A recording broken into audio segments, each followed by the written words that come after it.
Anyway ഫസ്റ്റൊക്കെ മേടിക്കുമ്പോൾ നല്ല hydrating ആയിട്ടുണ്ടായിരുന്നു. ഇതുവരെ ഫോർമുലേഷൻ മാറ്റിയതാണോ എന്താണോ എനിക്കറിയില്ല.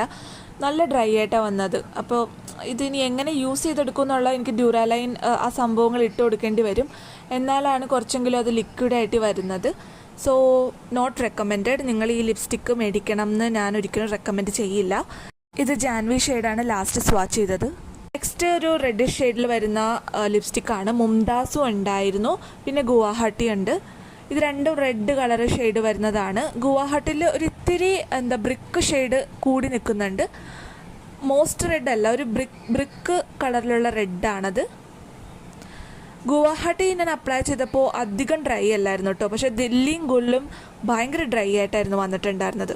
മുംതാജ് എന്നുള്ളൊരു ഷെയ്ഡാണ് ഇനി നോക്കുന്നത്. ഇത് പക്ക ഒരു റെഡ് ഷെയ്ഡാണ്.